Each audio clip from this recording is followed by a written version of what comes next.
Assalamualaikum warahmatullahi wabarakatuh. Selamat sore semuanya. Hari ini kita, kelompok 5, berkumpul kembali untuk berdiskusi sebagai pemenuhan salah satu komponen penilaian UTS mata kuliah Hukum Hak Asasi Manusia kelas C yang diampu Pak Mei, Ibu Nela, dan Ibu Ratu. Sebelumnya mungkin perkenalan diri dulu ya. Perkenalkan, saya Hani Syahira Nadia dengan NPM 1101101900078. Pada hari ini saya kembali menjadi moderator untuk memastikan diskusi kita berjalan dengan kondusif. Selanjutnya silakan memperkenalkan diri. Saya Syasafa Alim Faza, NPM 1101101900100.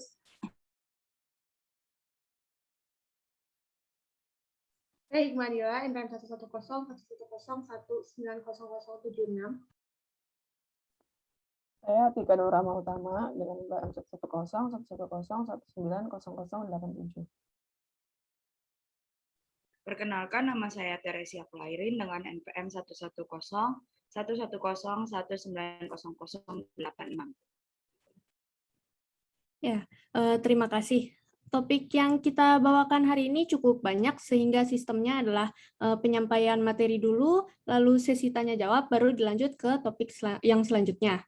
Topik diskusi kita hari ini ada yang pertama pro dan kontra LGBT untuk memperoleh hak berkeluarga di Indonesia, pro dan kontra hukuman mati di Indonesia, pro dan kontra pendekatan seksual konsen dalam Permendikbud-Ristek nomor 30 tahun 2021 tentang pencegahan dan penanganan kekerasan seksual di lingkungan perguruan tinggi, lalu pemberian kewajiban tes PCR untuk seluruh perjalanan baik darat, laut, dan udara, kemudian larangan demonstrasi di tempat-tempat umum di tengah pandemi COVID-19.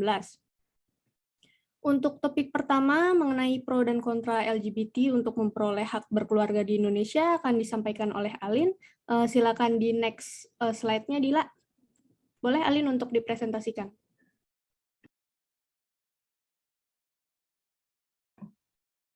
Baik, saya Syasafa Alim Faza akan mempresentasikan topik pertama, yaitu pro dan kontra hak berkeluarga bagi LGBT di Indonesia. Bisa di next. Jadi untuk membahas topik ini, kita harus melihat dari pandangan dasar hukum hak asasi manusia, yaitu universalisme dan relativisme. Pandangan pertama, universalisme, yaitu konsep inti hak asasi manusia adalah bahwa hak-hak itu milik semua orang, tidak peduli status apa yang dipegang orang itu dalam masyarakat. Setiap individu memiliki klaim untuk menikmati hak asasi manusia, dimanapun individu tersebut bertempat tinggal. Sementara pandangan relativisme adalah semua sudut pandang sama-sama valid, dan kebenaran apapun bersifat relatif. Kebenaran dimiliki oleh seorang individu atau budayanya.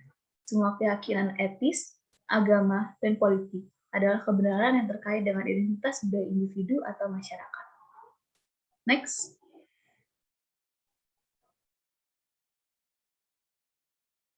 Dua pandangan yang mendasari bagaimana seseorang dapat melihat hak asasi manusia menjadi latar belakang dari topik ini. Hak berkeluarga adalah salah satu hak fundamental dalam hukum hak asasi manusia yang diatur di dalam Deklarasi Universal Hak-Hak Asasi Manusia atau biasa dibilang DUHAM, pasal 16 ayat 3 yang berbunyi, keluarga adalah kesatuan yang alamiah dan fundamental dari masyarakat dan berhak mendapatkan perlindungan dari masyarakat dan negara. DUHAM, sebagai sumber hukum internasional pertama terkait dengan hak asasi manusia, telah menjadi acuan bagi negara-negara dalam menerapkan hak asasi manusia dalam konstitusi negara mereka. Apabila hak asasi manusia dilihat dari segi universalisme, ini berarti hak berkeluarga berlaku bagi semua orang, tidak peduli ras, gender, seksualitas, agama, pandangan politik, maupun status dalam masyarakat. Namun, apabila dilihat dari segi relativisme, maka hak berkeluarga atau frasa keluarga adalah kesatuan yang alamiah sendiri dapat memiliki arti yang berbeda-beda dalam setiap budaya. Hal ini menjadikan perdebatan mengenai apakah hak berkeluarga berlaku bagi semua orang menjadi suatu pertanyaan yang sulit. Next.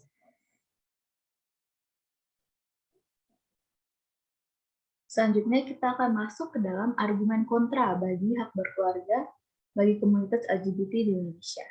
Next. Jadi, Indonesia sendiri merupakan negara yang mengakui hak asasi manusia sebagai sesuatu yang eksis atau harus dihormati dan dilindungi. Namun terhadap hak asasi manusia tersebut juga ada pembatasan yang jelas dalam hukumnya.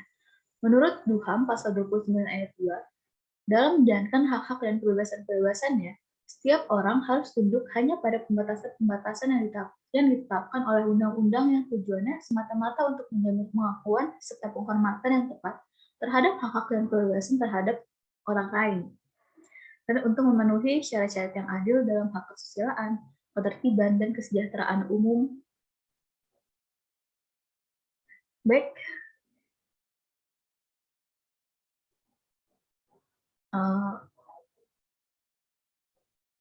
Baik, maaf.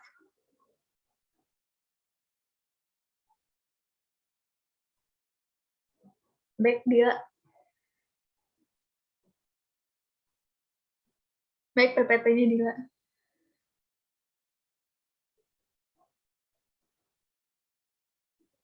Baik, Dila. Baik.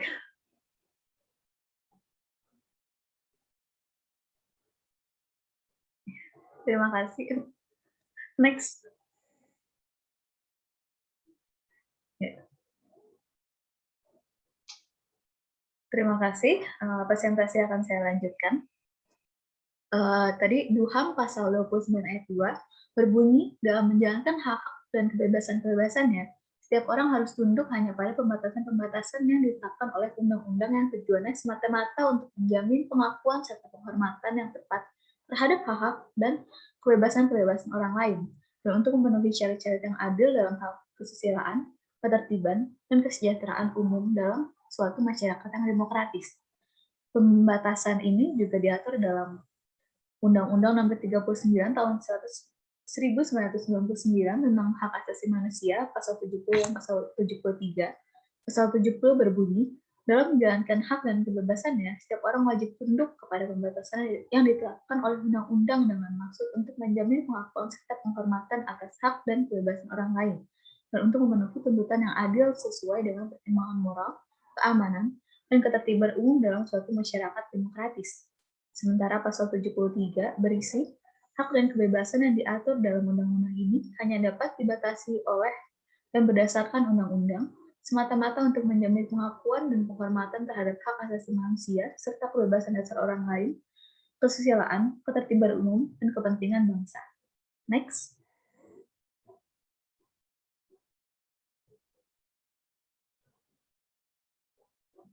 Pembatasan hak berkeluarga di Indonesia itu dapat dilihat dari regulasi nasional kita sendiri, yang dimana dalam UUD 1945 pasal 28B berbunyi setiap orang berhak membentuk keluarga dan melanjutkan keturunan melalui perkawinan yang sah. Perkawinan ini kemudian didefinisikan lebih lanjut di dalam pasal 1 Undang-Undang Nomor 1 Tahun 1974 tentang perkawinan, yang mendefinisikan perkawinan sebagai ikatan lahir batin antara seorang pria dengan seorang wanita sebagai suami istri dengan tujuan membentuk keluarga, rumah tangga yang bahagia dan kekal berdasarkan ketuhanan yang Maha Esa. Menjadi faktor lain adalah faktor sila pertama Pancasila, yaitu ketuhanan yang Maha Esa dan budaya yang hidup dalam masyarakat Indonesia sendiri. Indonesia sebagai negara yang majmuk pada dasarnya menjunjung tinggi keberagaman dan rasa toleransi antar suku, agama, adat, dan lain sebagainya. Namun, dominasi Islam sebagai agama mayoritas di Indonesia memberikan pengaruh yang cukup besar dalam setiap kebijakan negara, salah satunya mengenai pengakuan terhadap LGBT. Pelaku maupun perilaku LGBT di Indonesia dipandang oleh sebagian besar masyarakat sebagai penyimpangan sosial. Hal ini dikarenakan pelaku maupun perilaku LGBT tidak sesuai dengan ajaran yang terkandung dalam kepercayaan maupun adat istiadat mayoritas masyarakat Indonesia. Next. Bila dilihat dari segi hak asasi manusia secara relativisme budaya atau cultural relativism, pembatasan hak berkeluarga sehingga yang diperbolehkan untuk menciptakan keluarga hanyalah pria dan wanita yang sudah melakukan perkawinan yang sah merupakan suatu hal yang diperbolehkan secara hukum internasional karena berdasar pada budaya Indonesia yang kental dengan pengaruh agama. Sehingga bisa kita lihat tadi secara DUHAM juga mengatur bahwa hal ini sebenarnya diperbolehkan. Namun dari sudut regulasi nasional, hak berkeluarga bagi orang-orang LGBT itu jelas tidak diperbolehkan. Menjadi pertanyaan kemudian, apakah hak berkeluarga dapat diterapkan juga bagi orang-orang dalam komunitas LGBT di Indonesia ke depannya? Next. Sekarang kita masuk ke argumen pro bagi hak berkeluarga bagi komunitas LGBT di Indonesia. Next. Hadirnya komunitas LGBT di tengah masyarakat Indonesia bukanlah sesuatu yang baru. Banyak dari anggotanya yang belum keluar atau come out dan berada dalam perkawinan yang sah secara hukum dan memiliki keturunan bersama pasangan mereka. Yang menjadi permasalahan dalam topik ini adalah hak berkeluarga bagi pasangan sesama jenis dalam memiliki hak berkeluarga di Indonesia. Hukum di Indonesia mengenai komunitas LGBT pada umumnya bersifat netral, namun persepsi komunitas LGBT di Indonesia sejak dulu penuh dengan stigma. Sejak zaman kolonial Belanda, Indonesia tidak memiliki hukum yang mengkriminalisasi hubungan sesama jenis, tidak seperti dengan negara-negara jajahan Inggris seperti Malaysia dan Singapura. Setelah kemerdekaan Indonesia pun, negara juga tidak mengambil tindakan untuk mengkriminalisasi hubungan sesama jenis. Namun, pada dekade terakhir abad ke-20, orang Indonesia dengan identitas gender non-normatif dan atau berorientasi seksual gay, lesbian, dan biseksual mulai mengorganisir diri untuk menantang stigma buruk dan diskriminasi di masyarakat. Gerakan politik awal untuk hak-hak LGBT dipelopori sekitar tahun 1960-an oleh para waria di Jakarta. Sebagai tanggapan atas meningkatnya aktivisme LGBT, permusuhan politik atau political hostility terhadap orang-orang LGBT, dan suasana homofobia di masyarakat luas telah dilacak pada kebangkitan Islam politik sebelum dan setelah jatuhnya Presiden Soeharto pada tahun 1998. Hal ini dikarenakan pada rezim Orde Baru sendiri, organisasi-organisasi Islam itu ditekan oleh Presiden Soeharto. Namun pada akhir-akhir masa jabatannya, organisasi-organisasi ini mulai bangkit kembali, sehingga ketika masa reformasi muncul, mereka juga ikut bangkit dan membangkitkan juga stigma buruk kepada LGBT dengan pemusuhan politik mereka. Stigma ini sebenarnya juga bukan hal yang baru di masyarakat Indonesia, namun tingkat ketegangan dan diskriminasinya jauh lebih tinggi. Contoh homofobia sebelumnya dan hubungannya dengan perebutan kekuasaan politik adalah tuduhan selama genosida komunis tahun 1960-an dengan organisasi Massa Perempuan Komunis Indonesia Gerwani atau Gerakan Wanita Indonesia yang dinyatakan bersalah karena mempromosikan lesbianisme. Next.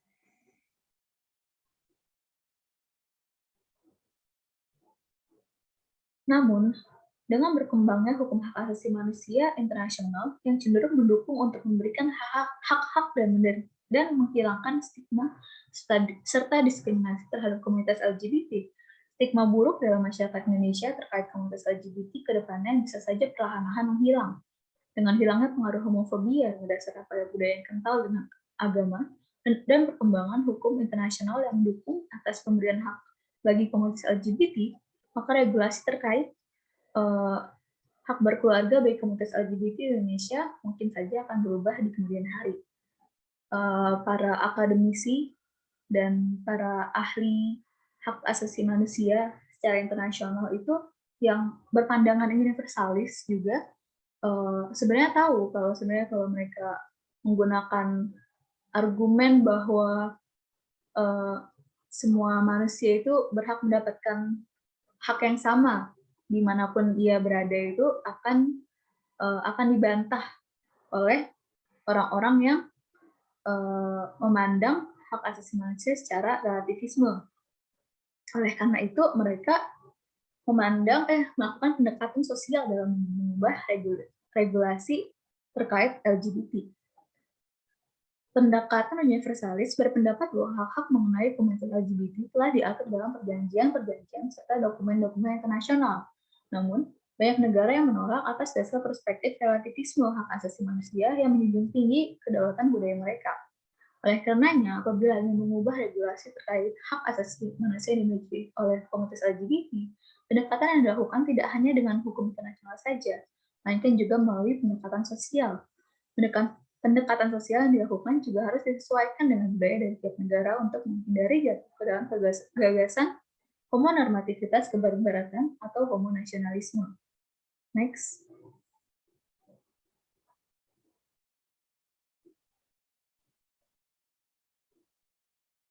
Institusionalis rasional juga mengaitkan perubahan domestik dengan insentif yang diberikan oleh organisasi internasional dan fokus pada biaya yang terkait dengan pengadopsian suatu norma. Menurut perspektif ini, para pemimpin politik menimbang biaya dan manfaat dalam mengadopsi suatu norma. Sebagai contoh, dalam Uni Eropa, tidak mengadopsi nama LGBT dapat berarti hilangnya manfaat material terkait dengan kerjasama ekonomi dan keamanan di tingkat Eropa. Next.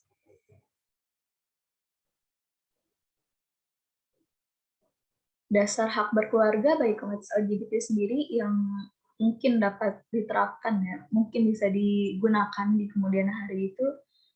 Yang pertama adalah sila kelima Pancasila, yaitu keadilan sosial bagi seluruh rakyat Indonesia, di mana orang-orang LGBT merupakan bagian dari rakyat Indonesia juga, yang berhak mendapatkan keadilan sosial sama seperti orang-orang non-LGBT. Walaupun kenyataannya regulasi Indonesia tidak memberikan hak berkeluarga bagi komunitas LGBT sekarang, namun dengan perkembangan hukum internasional dan norma sosial di masyarakat, perubahan dalam regulasi terkait mungkin saja dapat terjadi. Secara hukum internasional juga terdapat Yogyakarta Principles, yaitu sebuah rangkaian prinsip-prinsip yang dibuat oleh akademisi-akademisi dan ahli-ahli hak asasi manusia di Yogyakarta mengenai hak-hak LGBT. Dan di sini Principle 24 dia mengatur bahwa everyone has the right to found a family, regardless of sexual orientation or gender identity. Families exist in diverse forms. No family may be subjected to discrimination on the basis of the sexual orientation or gender identity of any of its members. Yang berarti, setiap orang berhak untuk membentuk keluarga, terlepas dari orientasi seksual atau identitas gendernya. Keluarga adalah berbagai bentuk. Tidak ada keluarga yang dapat mengalami diskriminasi berdasarkan orientasi seksual atau identitas dari anggotanya. Salah satu kewajiban yang diberikan oleh Yogyakarta Principles ini kepada negaranya yang mengikutinya, yaitu adalah negara wajib untuk mengambil semua tindakan legislatif, administratif, dan tindakan lain yang diperlukan untuk memastikan hak untuk membentuk keluarga, termasuk melalui akses adopsi atau prokreasi yang dibantu, termasuk inseminasi donor, tanpa diskriminasi berdasarkan orientasi seksual atau identitas gender. Kesimpulannya, dalam topik ini, untuk membahas topik ini, kita harus merujuk kepada dua pandangan dalam hukum HAM, yaitu universalisme dan relativisme.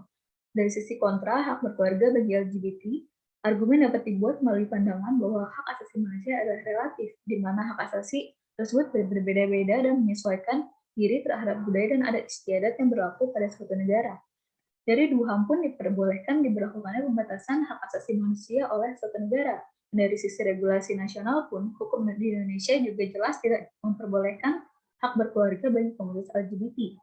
Sementara dari sisi pro, argumen kita lihat dari sisi hak asasi manusia menurut pandangan universalisme, di mana seluruh manusia memiliki hak-hak yang sama, salah satunya juga hak berkeluarga. Untuk mencapai hal ini, para akademisi hukum hak asasi manusia internasional yang berporos pada pandangan universalisme juga tahu kalau mereka berargumen bahwa manusia berhak mendapatkan hal yang sama, hak yang sama, tidak peduli batasan negara maupun budaya, maka para penganut HAM secara relativisme akan menolak secara mentah-mentah. Karena menurut mereka, setiap budaya memiliki kedaulatan masing-masing dalam menentukan hak asasi manusia dan yang berlaku bagi mereka. Oleh karenanya, jika ingin mengubah regulasi suatu negara untuk memberikan hak yang sama terhadap komunitas LGBT, maka pendekatan yang dilakukan tidak hanya secara pendekatan regulasi internasional, melainkan melalui pendekatan sosial. Dengan dihilangkannya stigma sosial dalam masyarakat, juga menggunakan organisasi internasional untuk memberikan insentif bagi negara-negara untuk mengadopsi suatu norma, maka regulasi dalam suatu negara dapat diubah sehingga komunitas LGBT dapat mendapatkan hak-hak yang sama seperti orang-orang non-LGBT. Sekian penjelasan dari saya. Apakah ada yang ingin bertanya?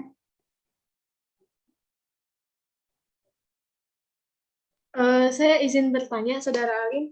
Tadi di dalam presentasi saudara mengatakan dua kata yang saya baru dengar kayak homonormativitas dan homonasionalisme. Nah, arti kedua kata itu apa ya? Terima kasih atas pertanyaannya, Dila. Jadi homonormativitas itu adalah pemberian privilege terhadap ideal-ideal dan konstruksi heteronormatif dalam budaya dan identitas LGBT. Hal ini didasarkan pada asumsi bahwa norma-norma dan nilai-nilai heteroseksualitas harus direplikasi dan dilakukan di antara orang-orang homoseksual. Seperti contohnya, hubungan di antara dua perempuan akan ada yang berperan sebagai pria di sana, padahal mereka sebenarnya dua wanita gitu, dan itu seharusnya ya tidak gitu, karena pasangan homoseksual jelas berbeda dengan pasangan heteroseksual. Sementara homonasionalisme adalah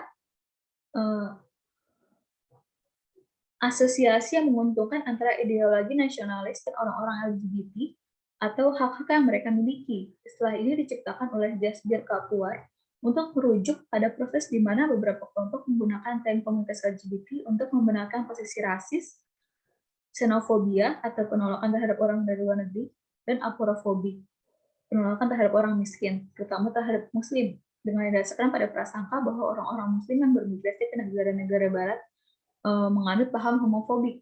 Ini misalnya terjadi di negara-negara Eropa ya, misalnya di Jerman.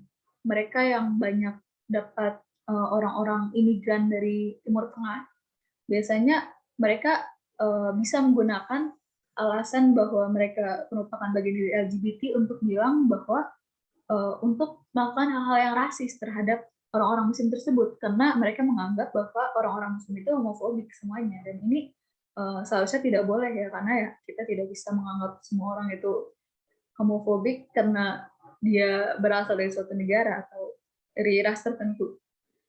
Sekian jawaban dari saya, apakah sudah cukup? Sudah cukup, jawabannya sangat keren, terima kasih Saudara Ali. Terima kasih. Apakah ada yang bertanya lagi? Oke, seperti tidak ada ya. Jadi saya kembalikan saja ke moderator. Baik, terima kasih Alin untuk paparan materi dan jawaban dari pertanyaannya. Kita lanjut ke topik berikutnya. Boleh di next PPT-nya, Dila.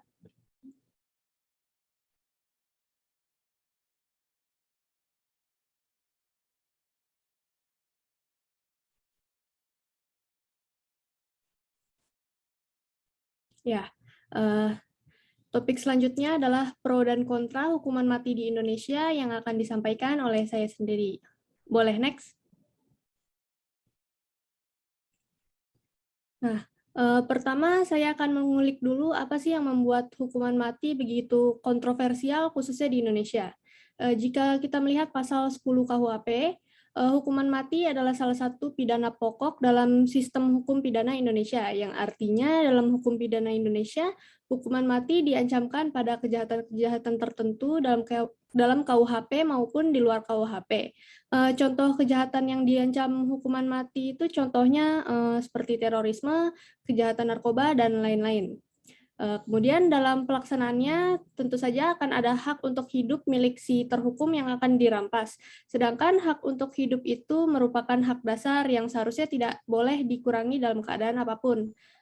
Kedua hal ini bertentangan sehingga menimbulkan pro dan kontra terkait hukuman mati. Boleh di next? Nah, sebelum kita membahas argumen-argumen kontradiksi maupun proposisi terhadap hukuman mati, ada baiknya kita mengetahui dulu bagaimana eksistensi hukuman mati di Indonesia.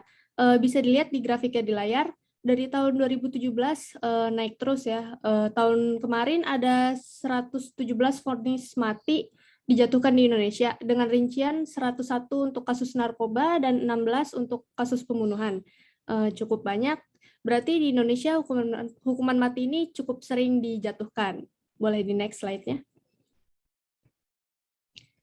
Lalu kita akan membahas yang kontra terlebih dahulu untuk mengetahui apa-apa saja yang membuat orang ingin menghapuskan praktik hukuman mati di Indonesia. Next. Alasan yang pertama adalah hukuman mati melanggar hak untuk hidup sebagai hak asasi manusia yang sifatnya non-derogable rights. Non-derogable rights didefinisikan sebagai hak yang tidak dapat dikurangi dalam keadaan apapun, walaupun dalam keadaan darurat yang mengancam kehidupan bangsa sekalipun.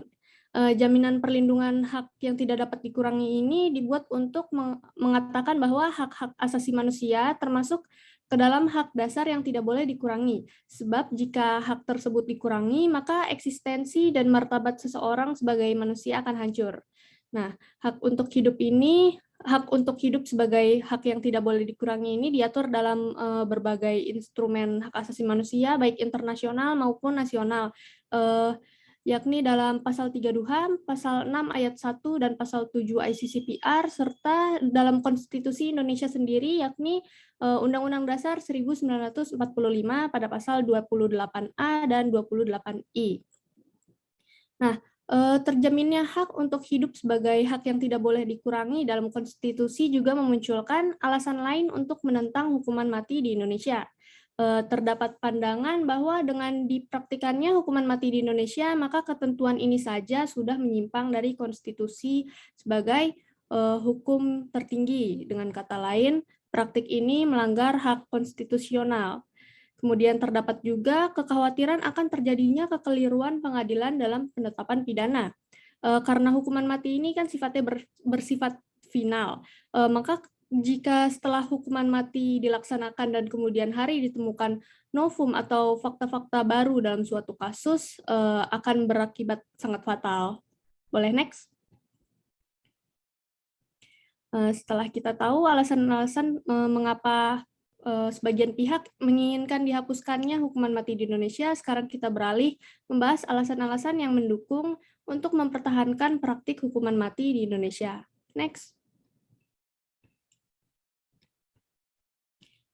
Pertama, hukuman mati adalah bagian dari keseluruhan sistem hukum pidana, sehingga harus ditegakkan sedemikian rupa untuk mencapai tujuan hukum pidana. Dalam pemidanaan menurut hukum pidana, terdapat beberapa hal yang harus diperhatikan. Pertama, tujuan pemidanaan. Tujuan pemidanaan secara umum adalah untuk menakuti agar orang takut untuk melakukan kejahatan, untuk memperbaiki terhukum agar dapat kembali ke masyarakat dalam keadaan yang lebih baik, serta untuk melindungi masyarakat umum.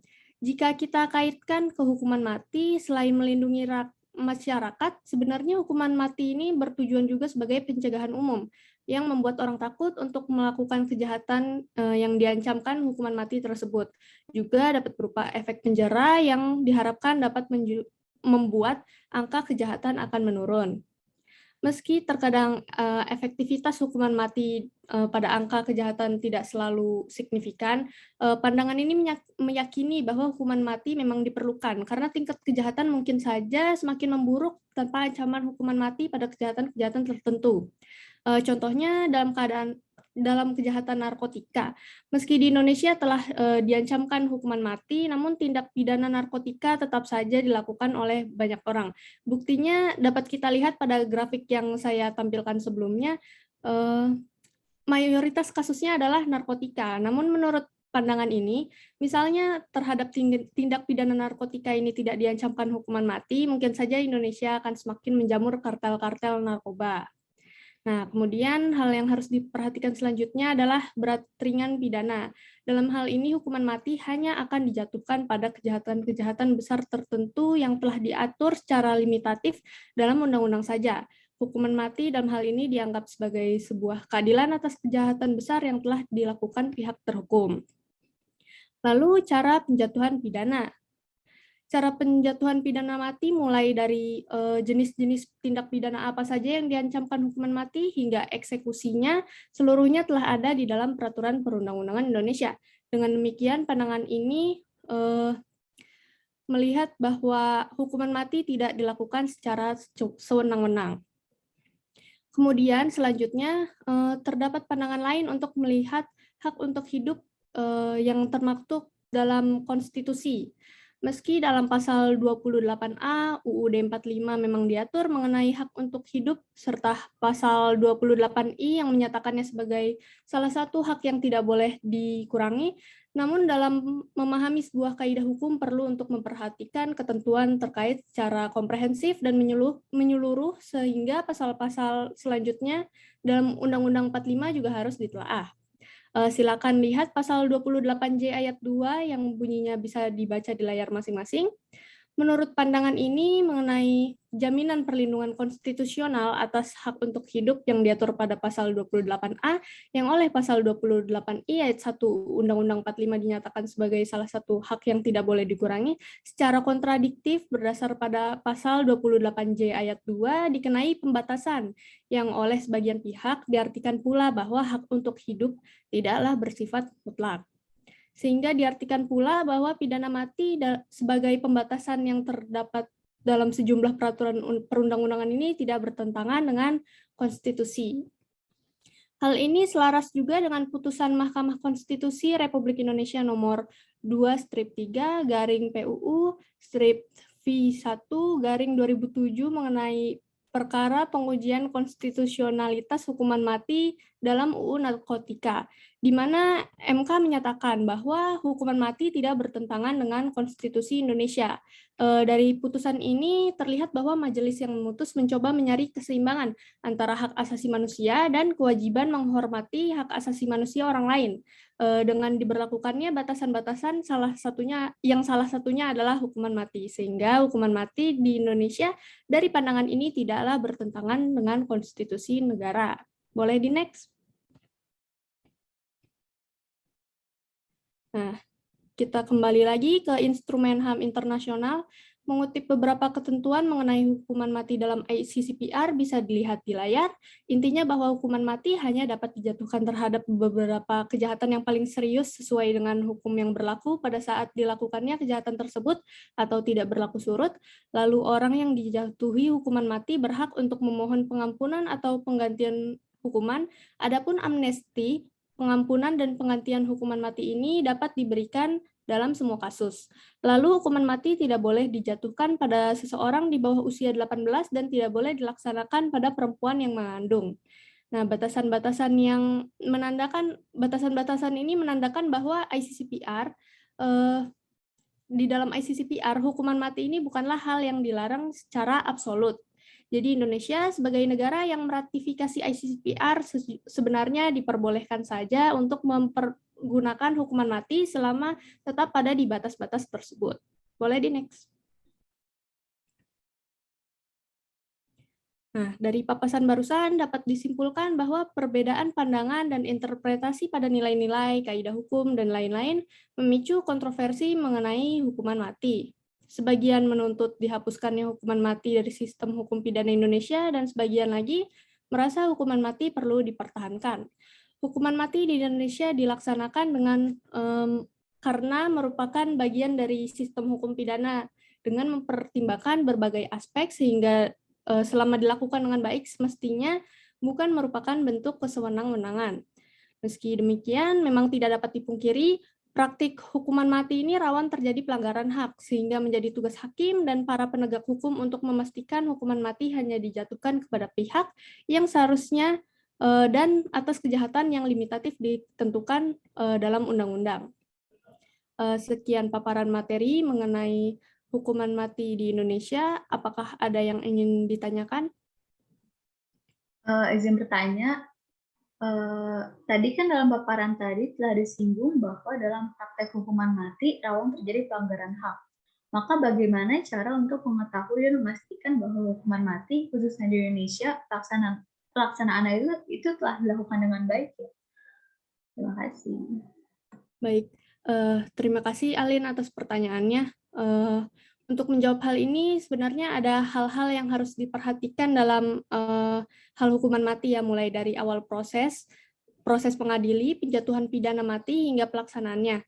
Menurut saya poin-poin tersebut dapat dijadikan indikator bahwa hukuman mati telah dilaksanakan dengan semestinya tanpa kesewenang-wenangan. Adapun hal-hal berikut adalah proses peradilan harus dilakukan dengan adil atas dasar pembuktian yang faktual. Kesalahan terpidana harus benar-benar dibuktikan di pengadilan. Pengadilan yang memproses merupakan pengadilan yang berwenang. Hukum yang digunakan harus hukum yang sah. Hukuman mati yang dijatuhkan secara selektif dan telah berkekuatan hukum tetap. Kemudian terpidana mati didampingi rohaniawan sejak putusan bersifat tetap hingga menjelang eksekusi. Kemudian permintaan terakhir terpidana mati harus dapat dipenuhi oleh negara. Lalu eksekusi dilaksanakan setelah semua hak-hak terpidana matinya telah terpenuhi. Lalu eksekusi dilaksanakan seeksklusif mungkin dan tanpa menimbulkan penderitaan pada terpidana mati.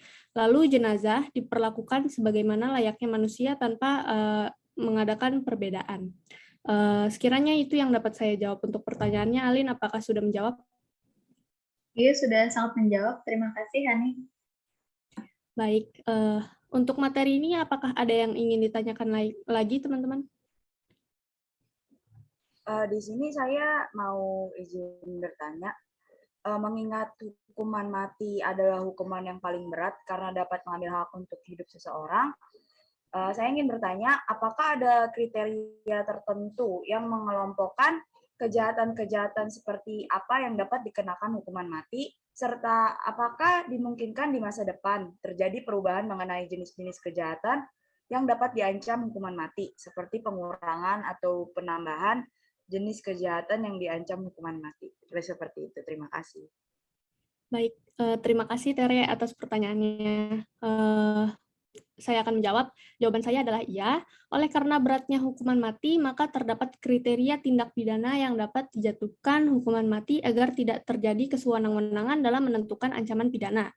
Perbuatan yang boleh diancam dengan hukuman mati haruslah melampaui batas kemanusiaan, mencelakai dan mengancam banyak manusia, merusak generasi bangsa, merusak tatanan di muka bumi, dan merugikan serta menghancurkan perekonomian negara. Dapat dilihat ya kejahatan-kejahatan yang diancam hukuman mati di Indonesia, narkotika, terorisme, pembunuhan berencana, penganiayaan yang berakibat mati secara sadis dan kejam, kemudian korupsi, seluruhnya telah sesuai dengan satu atau lebih dari kriteria tersebut. Adapun jenis-jenis kejahatan yang diancamkan hukuman mati ini mungkin saja di masa depan akan bertambah atau berkurang nantinya. Hal ini dikarenakan dalam hukum positif di Indonesia kan akan terus berkembang dengan dipengaruhi berbagai nilai-nilai dan aspek-aspek yang ada di dalam masyarakat. Itu yang bisa saya jawab, Tere. Apakah sudah menjawab? Iya, sudah menjawab, Hani. Terima kasih atas jawabannya. Baik. Apakah ada yang ingin ditanyakan lagi, teman-teman, terkait pro dan kontra hukuman mati ini? Ya, karena sudah tidak ada pertanyaan lagi, maka kita akan berlanjut ke topik berikutnya. Silakan di next, Dila. Nah, topik ini sedang cukup hangat ya belakangan ini. Silakan Dila untuk mempresentasikan terkait pro dan kontra pendekatan seksual konsen dalam Permendikbudristek nomor 30 tahun 2021 tentang pencegahan dan penanganan kekerasan seksual di lingkungan perguruan tinggi. Baik, selamat sore teman-teman. Saya ingin membahas mengenai pro kontra seksual. Nama saya Hikmadila, NPM 1101101900076. Saya akan membahas pro kontra seksual konsen dalam Permendikbud nomor 30 tahun 2021. Mungkin saya akan membahas latar belakangnya dulu ya. Di kasus pelecehan seksual di lingkungan pendidikan ini, itu tidak hanya terjadi sekali dua kali. Dan setiap beberapa kasus yang terjadi di perguruan tinggi ternama itu justru berhenti proses pemidanaannya karena dengan alasan bahwa kampus itu udah punya mekanisme penanganan sendiri terhadap kasus pelecehan seksual. Kemudian kriminalisasi dan budaya victim blaming juga turut menjadi batu sandungan bagi proses pembunuhan keadilan korban. Nah, untuk menangani problematika tersebut, maka Menteri Pendidikan, Kebudayaan, Riset, dan Teknologi Republik Indonesia Nadiem Makarim kemudian mengeluarkan Peraturan Menteri Nomor 30 Tahun 2021 tentang pencegahan dan penanganan kekerasan seksual di lingkungan perguruan tinggi yang diundangkan pada 3 September 2021.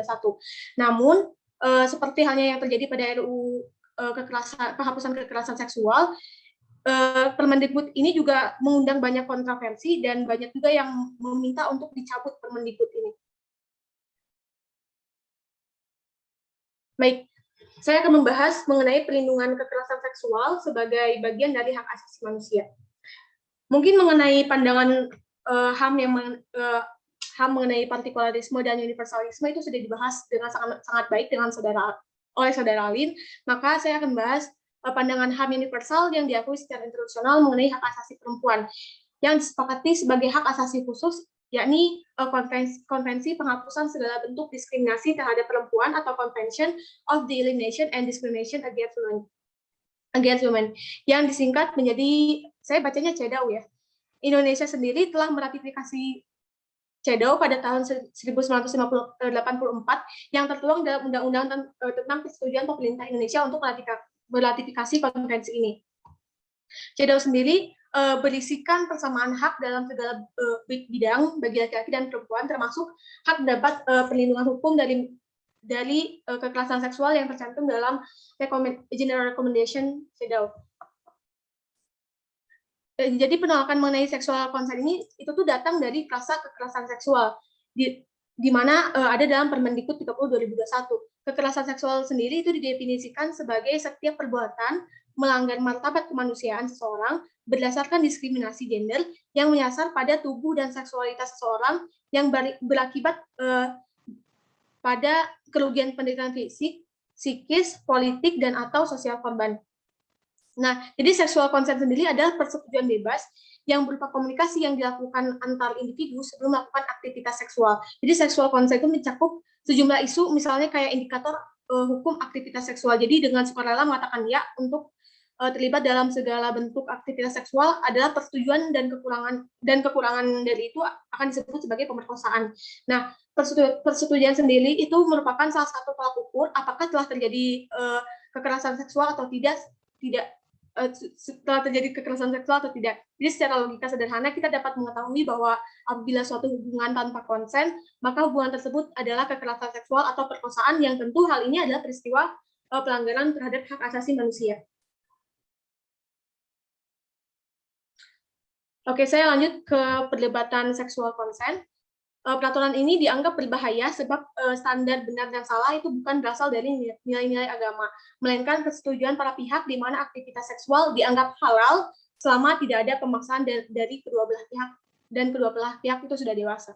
Nah, seperti yang kita ketahui bahwa ranah halal dan haram ini kan bukan ranahnya Kementerian Pendidikan dan Budaya ya, jadi fatwa halal haram itu masuk dalam ranah Majelis Ulama Indonesia. Nah, MUI sendiri itu bukan institusi negara yang merepresentasikan negara, maka dari itu fatwanya itu nggak berkekuatan memaksa. Kedudukan fatwa tersebut dalam sistem hukum ketatanegaraan di Indonesia hanya sebagai hukum aspiratif yang mempunyai kekuatan konstruktif secara moral bagi komunitas yang mempunyai aspirasi untuk mengamalkannya. Jadi fatwa ini tidak dapat dijadikan alat paksa bagi kelompok lain yang berbeda pendapat dengan fatwa MUI. Jadi selama fatwa MUI itu bukan merupakan positif, maka dia tidak mempunyai dasar legalitas untuk ditaati oleh seluruh masyarakat Indonesia. Jadi secara materi, fatwa MUI ini tidak bisa dijadikan bahan pengujian material atau objek pengujian materi. Dan selain itu, sebentar.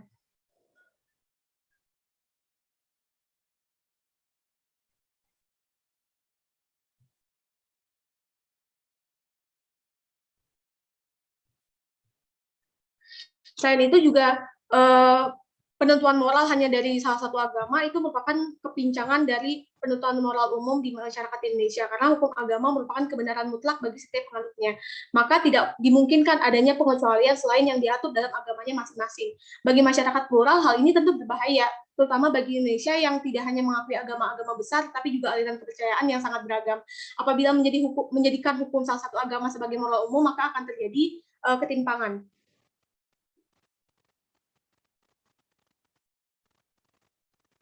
Baik. Nah, perdebatan tuntutan pencabutan peraturan Menteri Nomor 30 Tahun 2021 ini juga diwarnai dengan sentimen terhadap buah pemikiran feminisme, yakni mengenai kesetaraan gender. mengutip pemikiran Nozick yang beranggapan bahwa individu tidak dapat dikorbankan tanpa persetujuannya untuk kepentingan masyarakat semata-mata sebagai alat atau sarana bagi yang lain. Tidak ada satu individu yang lebih dari individu lain. Negara bertanggung jawab untuk dapat melindungi setiap warga negara secara utuh dan setara. Maka dari itu dibutuhkan frasa kesetaraan gender untuk merealisasikan bahwa yang dilindungi di sini itu nggak cuma satu gender, tapi semua gender termasuk laki-laki dan perempuan. Mereka berhak atas perlindungan dari kekerasan seksual. Baik, selanjutnya ada juga anggapan bahwa seksual consent ini dapat menjadi semacam bumerang bagi korban, di mana kalau misalkan korban diam gitu, maka akan dianggap sebagai bahwa korban telah menyetujui atau telah terjadi konsen di dalam peristiwa tersebut. Nah, mengenai hal ini, sebentar ini agak maju.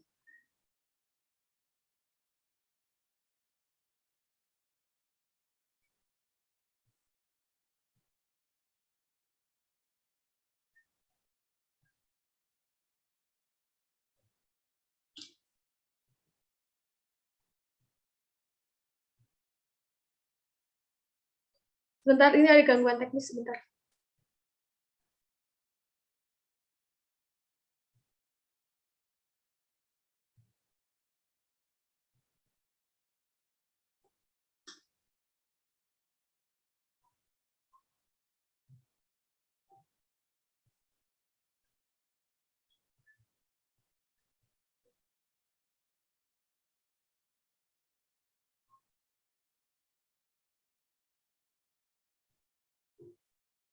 Nah, mengenai hal ini, hukum itu cenderung mempertahankan doktrin dari model penal code dengan menyamakan pemerkosaan dengan kekerasan fisik atau ancaman terlebih dahulu baru dapat diklasifikasikan sebagai perkosaan.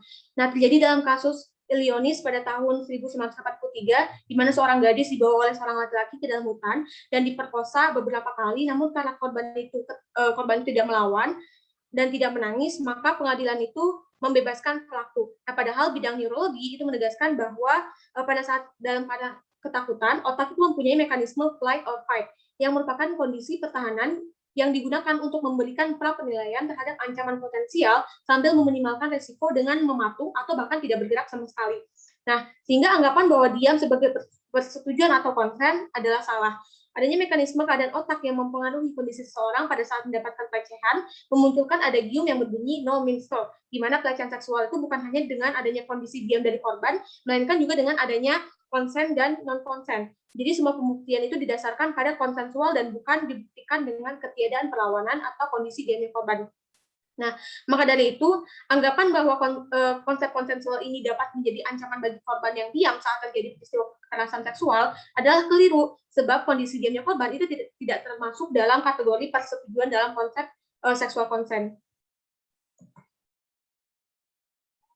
Nah, selain itu juga pihak-pihak kontra juga mempersoalkan indikasi pelegalan terhadap zina dalam Permendikbud 30 tahun 2021 ini, yang dianggap sebagai perbuatan tercela, di mana terdapat anggapan a contrario, rasa kekerasan seksual yang memunculkan anggapan bahwa hubungan seksual yang terjadi dengan suka sama suka itu tidak dapat dipidanakan atau dilegalkan begitu. Nah, mengenai hal ini perlu diketahui bahwa dalam memidana suatu perbuatan itu bukan hanya dipandang dari tercela atau tidak tercelanya suatu perbuatan, tetapi juga harus memperhatikan pembenaran dalam hukum pidana. Perlu adanya pembatasan dalam penggunaan hukum pidana, sebab penggunaan hukum pidana yang berlebihan akan menimbulkan ketidakadilan bagi beberapa pihak. Ada banyak perbuatan yang seharusnya itu nggak diatur dalam hukum pidana, tapi hukum pidana itu dipaksa untuk digunakan. Misalnya saja perkara zina, yang mana banyak perspektif mengenai apa yang disebut dengan zina. Dalam konteks sosial, zina dipandang sebagai perilaku yang menyimpang dan dari norma yang hidup di masyarakat. Tingkat penyimpangannya bergantung pada norma yang hidup apakah rendah atau tinggi. Nah, oleh karenanya tidak bisa digeneralisir tinggi rendahnya penyimpangan tersebut. Bahkan persepsi masyarakat mengenai zina ini tidak cukup tinggi. Sedangkan dalam hukum Islam misalnya, pidana terhadap zina ini dapat dikatakan sangat keras gitu. Maka dari itu terdapat perbedaan konsep mengenai zina. Karena itulah maka akan timbul formulasi yang berbeda pula. Misal saja KUHP yang menempatkan zina sebagai kejahatan asusila yang dikategorikan dengan adanya ikatan kawin salah satu pihak yang berzina tersebut. Terdapat pula pandangan bahwa hukum itu harus berhenti ketika dia ada di depan kamar. Mengutip pendapat dari Marita Carnelli, berpendapat bahwasanya perzinahan ini merupakan peristiwa universal manusia yang mengancam inti keluarga sebab dapat menyebabkan kebingungan dalam garis keturunan keluarga. Maka dari itu perlu adanya perlindungan hukum mengenai zina dalam ikatan kawin. Nah, kriminalisasi zina bukan untuk mengatur moralitas seseorang. Apabila dihadapkan pada moral, maka akan menemukan kesulitan sebab moral mengenai zina itu sendiri bervariasi menurut tempat, nilai-nilai masyarakat, era sejarah, dan ideologi yang berlaku. Lalu saya ingin memaparkan bahwa pidana itu bukan satu-satunya gitu. Di dalam hukum pidana sendiri memiliki prinsip ultimum remedium, yakni upaya terakhir. Prinsip ini akan menjadi sangat kabur apabila proporsionalitas hukum pidana kental akan pemidanaan daripada perlindungan dan pencegahan tindak pidana dan hanya dinilai dari moralitas semata. Ultimum remedium memastikan kerugian yang ditimbulkan itu haruslah menjadi kerugian masyarakat yang tidak sedikit. Hubungan seksual itu sangat bisa dipandang sebagai hubungan privat. Delik kesusilaan atau perzinahan sangat erat kaitannya dengan interpretasi penegakan hukum. Ketika penegak hukum itu sangat moralis dan fokus pada penghukuman, maka maksud dari pelaksanaan hukum pidana akan tidak terpenuhi, yakni sebagai upaya akhir atau ultimum remedium. Asas ultimum remedium juga bertujuan agar penjatuhan sanksi pidana dijatuhkan pada orang yang tepat. Karena bagaimanapun juga pelaku itu kan punya hak asasi manusia, membebankan segala beban moral pada hukum pidana dapat menimbulkan overkapasitas pada lapas dan rutan. Kondisi di mana kondisi dari sebagian lapas di Indonesia itu jauh dari memasyarakatkan terpidana. Kondisi lapas itu sangat memprihatinkan. Justru hal ini itu akan menimbulkan persoalan baru, yaitu pelanggaran terhadap hak asasi manusia dan memberikan citra buruk terhadap Indonesia yang dianggap sangat berlebihan dalam penerapan pidana yang berujung pada terjadinya dehumanisasi pada penerapan hukum pidana secara berlebihan. Jadi hukum pidana itu bukan jalan satu-satunya untuk mempertahankan moral masyarakat. Dan hukum pidana juga terdapat asas depenalisasi. Depenalisasi sendiri merupakan suatu perbuatan yang semula diancam dengan pidana, kemudian ancaman pidana ini dihilangkan, tetapi masih dimungkinkan adanya tuntutan dengan cara lain. Misalnya melakukan hukum perdata atau hukum administrasi. Di dalam proses depenalisasi terdapat suatu kecenderungan untuk menyerahkan perbuatan tercela atau antisosial itu kepada reaksi sosial saja atau kepada kelembagaan tindakan medis. Perbuatan yang termasuk kenakalan remaja itu ditindaki di luar proses pidana. Demikian pula perbuatan zina dengan perbuatan sosial ekonomis menjadi perbuatan yang tidak kriminal dengan proses depenalisasi. Penerapan asas depenalisasi dan ultimum remedium adalah upaya memberikan kesempatan kepada pelaku untuk memperbaiki diri tanpa memberikan efek jerah. Hukum pidana itu adalah hukum paling keras di antara hukum lain, sebab sangat berhubungan dengan pengekangan atau penghambatan hak asasi manusia. Misalnya saja kayak pidana kurungan itu kan salah satu pengekangan terhadap hak untuk hidup bebas gitu. Nah, maka dari itu penerapannya pun harus berhati-hati. Penyadaran akan perbuatan penyimpangan moral itu tidak selalu menggunakan hukum pidana. Penerapan sanksi sosial misalnya berupa dimarginalkan dari masyarakat itu juga merupakan kontrol sosial di luar pengadilan yang dapat dipakai untuk mempertahankan moral yang dianut dalam masyarakat. Selanjutnya kesimpulannya, persetubuhan seksual sendiri merupakan salah satu tolak ukur apakah telah terjadi kekerasan seksual atau tidak. Secara logika, kita dapat mengetahui bahwa apabila suatu hubungan seksual tanpa konsen, maka hubungan tersebut adalah kekerasan seksual atau pemerkosaan, yang tentu hal ini adalah peristiwa pelanggaran terhadap hak asasi manusia. Seksual konsen ditolak karena anggapan dengan adanya persetujuan dalam hubungan seksual, maka hubungan seks di luar kawin tidak akan dipidana dan akan bertentangan dengan moral. Sedangkan hukum pidana itu bukan jalan satu-satunya untuk mempertahankan moral masyarakat. Hukum pidana memiliki prinsip ultimum remedium, yakni upaya akhir. Dalam hukum pidana juga terdapat asas depenalisasi. Perbuatan yang termasuk kenakalan remaja ditindak di luar proses pidana. Demikian pula perbuatan zina dengan perbuatan sosial ekonomis menjadi perbuatan yang tidak kriminal dengan proses depenalisasi. Penerapan asas depenalisasi dan ultimum remedium adalah upaya memberikan kesempatan kepada pelaku untuk memperbaiki diri tanpa memberikan efek jerah. Penyadaran akan perbuatan penyimpangan moral tidak selalu menggunakan hukum pidana. Penerapan sanksi sosial misalnya berupa dimarginalkan atau disisihkan dari masyarakat, disisihkan dari pergaulan masyarakat, merupakan kontrol sosial di luar pengadilan yang dapat dipakai untuk mempertahankan moral yang dianut dalam suatu masyarakat. Baik, mungkin segitu saja. Mohon maaf apabila tadi ada kesalahan teknis. Apakah ada yang ingin ditanyakan? Saya ingin bertanya, Dil. Sebelumnya, makasih paparan materinya sangat komprehensif, tapi saya ingin bertanya mengenai apakah keberadaan ultimum remedium yang sejak tadi disinggung ini adalah bentuk pembatasan penegakan moral di masyarakat? Karena bukannya hukum pidana seharusnya sejalan dengan moralitas masyarakat. Apakah artinya unsur seksual konsen di Permendikbud ini benar-benar mengandung unsur perzinahan yang akan melegalkan prostitusi di kalangan pelajar? Itu sih pertanyaannya. Baik, mungkin pendapat dari saya, keberadaan ultimum remedium itu bukan untuk membatasi penerapan moral, tetapi untuk membatasi penggunaan pidana yang berlebihan. Karena tadi penggunaan pidana yang berlebihan itu akan berdampak pada dehumanisasi. Lalu bukan berarti hukum pidana itu tidak mengindahkan moral, tetapi namun hukum pidana itu bertindak sebagai upaya akhir dalam menjaga moral masyarakat begitu. Nah, mengenai pelarangan zina sebagai moral yang disepakati masyarakat, maka tentu hal ini tidak diatur dalam Permendikbud. Permendikbud tidak membahas sampai ke sana. Lagi pula tidak ada satupun pasal yang mengatakan bahwa zina itu boleh loh, silakan berzina saja. Tidak ada gitu. Jadi Permendikbud itu memang dia fokus kepada korban pelecehan seksual. Jadi gini, tidak mengindahkan perkara prostitusi itu bukan berarti Permendikbud ini mendukung kegiatan prostitusi. Nah, mengenai prostitusi sendiri itu sudah diatur dalam KUHP dalam pasal 256 dan pasal 506 begitu. Apakah sudah menjawab, Saudara Hani? Atau ada yang ingin ditanyakan lagi? Sudah cukup banget, Til. Makasih. Ya, sama-sama. Apakah ada yang ingin bertanya lagi? Tidak ada, baik. Saya akan memberikan pada moderator. Baik, kita beralih ke topik selanjutnya, yaitu pemberian kewajiban tes PCR untuk seluruh perjalanan baik darat, laut, udara yang akan disampaikan oleh Tika. Boleh di next PPT-nya, Dila. Silakan, Tika.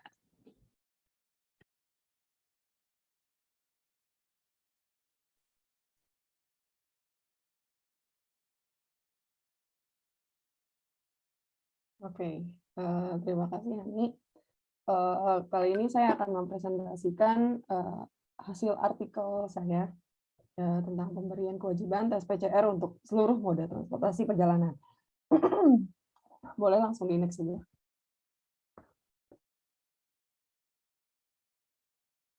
Nah, pertama-tama saya hanya ingin menegaskan kembali, atau kalau misalnya teman-teman ada yang lupa. Jadi kalau untuk peraturan yang sedang berlaku mengenai mobilisasi atau transportasi di Indonesia ini bisa dilihat di Instruksi Menteri Dalam Negeri Nomor 53 Tahun 2021. Jadi ketentuannya itu bahwa selain untuk menunjukkan kartu vaksinasi, pelaku perjalanan domestik Jawa Bali mode transportasi pesawat itu perlu menunjukkan hasil tes PCR yang berlaku H-2. Dan kalau untuk moda transportasi mobil, sepeda motor, bis, kereta api, dan kapal laut perlu menunjukkan hasil tes antigen yang berlaku H-1. Boleh selanjutnya. Nah, kemudian kan dalam perkembangannya ada rencana kebijakan baru, yaitu pada tanggal 25 Oktober 2021, Menteri Koordinator Maritim dan Investasi, Bapak Luhut Binsar Panjaitan, memberikan pengumuman melalui kanal YouTube Kementerian Maritim dan Investasi, yaitu bahwa ke depannya pemerintah berencana untuk memperketat kebijakan dengan kewajiban menunjukkan bukti negatif tes PCR untuk pelaku semua mode transportasi. Selanjutnya boleh. Nah, dari pengumuman dari video tersebut, Bapak Menteri kita juga menyampaikan alasan-alasan dari pengetatan kebijakan ini. Yang pertama itu untuk mencegah penyebaran virus yang berpotensi akan naik pada libur Natal dan Tahun Baru. Lalu dengan diperketatnya persyaratan tes PCR, pemerintah berharap hal tersebut dapat menekan arus mobilisasi masyarakat dan menjamin keamanan setiap wilayah. Selain itu juga kan kita semua tahu bahwa kalau misalnya virus COVID-19 ini merupakan salah satu virus dengan potensi penularan yang sangat cepat, dan tes PCR ini dinilai sebagai metode pendeteksi virus yang paling akurat jika dibandingkan dengan metode tes lainnya. Kalau misalnya metode deteksi virus antigen pun bahkan masih harus memerlukan tes lanjutan seperti tes PCR untuk mendapatkan hasil yang lebih akurat. Jadi tes PCR itu dinilai lebih dapat menjamin pencegahan penyebaran virus antar daerah. Lalu Selanjutnya boleh.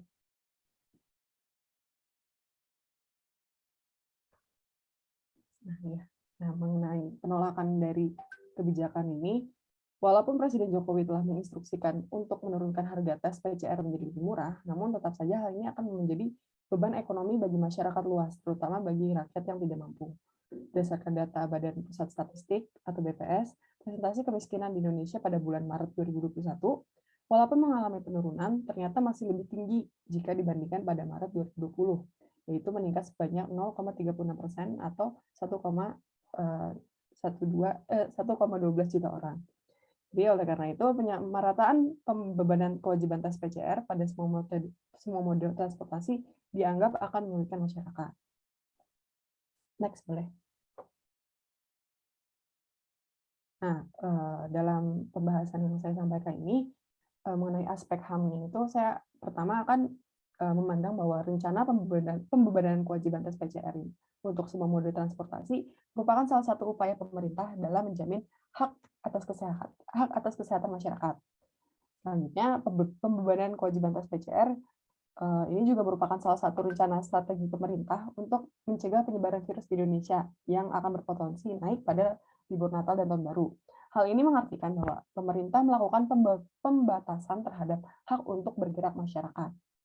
Selanjutnya boleh.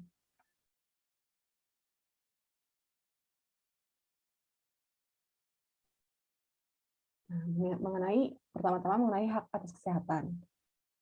Kesehatan sendiri diartikan sebagai kondisi sejahtera dari badan, jiwa, dan sosial yang memungkinkan setiap orang produktif secara ekonomis.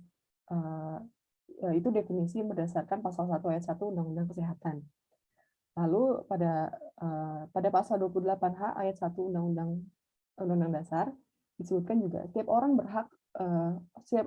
berhak hidup sejahtera lahir dan batin, bertempat tinggal, dan mendapatkan lingkungan hidup yang baik dan sehat, serta berhak memperoleh pelayanan kesehatan.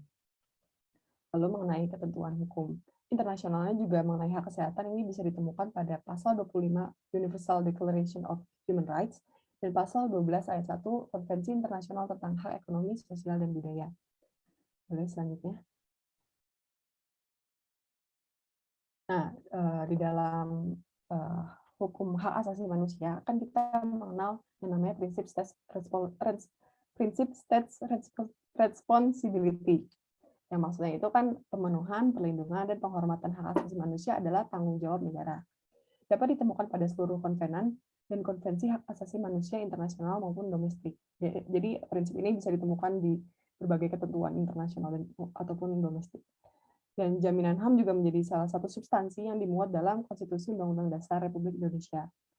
Pada pasal 8 Undang-Undang Nomor 39 Tahun 1999 tentang hak asasi manusia disebutkan juga bahwa perlindungan, kemajuan, penegakan, dan pemenuhan hak asasi manusia terutama menjadi tanggung jawab pemerintah. Boleh selanjutnya.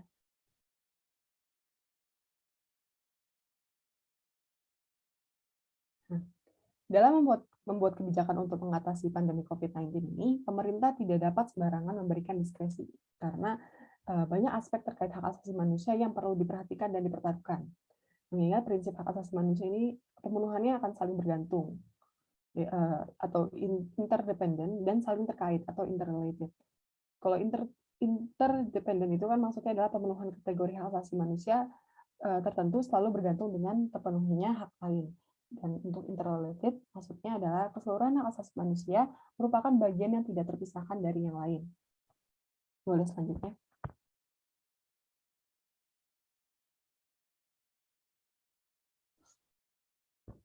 Nah, pemenuhan hak atas kesehatan akan berkaitan dengan pemenuhan hak ekonomi, terutama pada masa pandemi COVID-19, di mana angka kemiskinan meningkat. Nah, berdasarkan pasal 7 Undang-Undang Kesehatan, ditentukan bahwa pemerintah bertugas menyelenggarakan upaya kesehatan yang merata dan terjangkau oleh masyarakat. Kalau kita lihat ketentuan internasional itu, pada komentar umum nomor 14 atas pasal 12 Konvenan Internasional tentang Hak Ekonomi, Sosial, Budaya, tentang hak untuk mencapai standar kesehatan yang tinggi, disebutkan bahwa jaminan akses atas layanan kesehatan yang memadai diantaranya adalah meliputi aksesibilitas finansial, yaitu bahwa layanan kesehatan harus terjangkau bagi seluruh warga negara. Selanjutnya. Nah,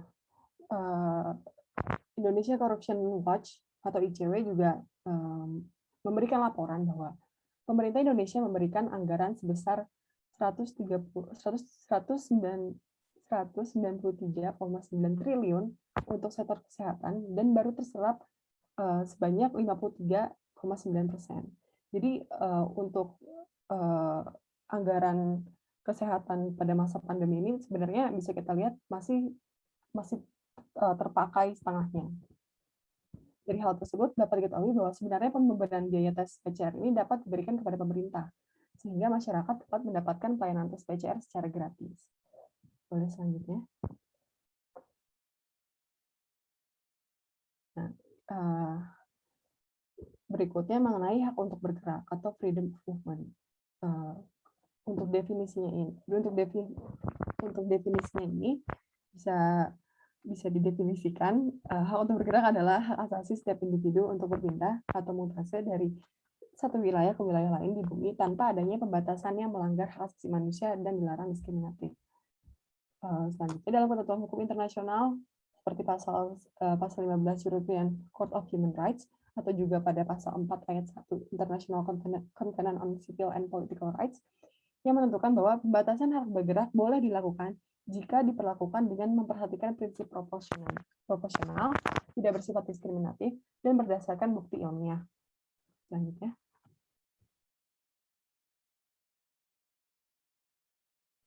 Nah, kebijakan pembatasan hak ini harus dilakukan secara hati-hati, karena akan berpotensi melanggar hak asasi manusia, berdasarkan pasal 27 ayat 1 Undang-Undang HAM, junto pasal 28 huruf A Undang-Undang 1945, tiap negara termasuk Indonesia harus melakukan penilaian dan pengukuran atas kebijakan yang berpotensi melanggar HAM. Selanjutnya. Nah, ini jadi terkait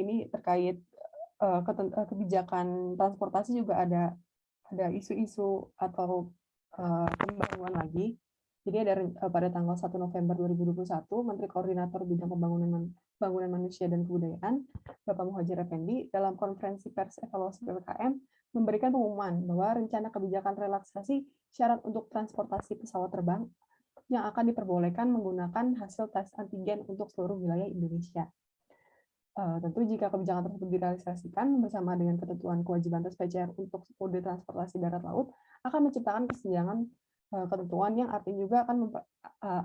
artinya akan perlakuan diskriminasi terhadap para pelaku perjalanan domestik. Jadi kalau misalnya antara kebijakan kewajiban tes PCR untuk seluruh mode transportasi, tapi di lain sisi juga ternyata untuk pesawat syarat untuk pesawat malah direlaksasi atau dipermudahkan, artinya kita bisa melihat kalau di sini nanti akan ada seperti kesenjangan. Jadi bisa dianggap diskriminatif lah sama pelaku moda transportasi yang lainnya. Selanjutnya. Udah ya, Pak. Maaf. Nah,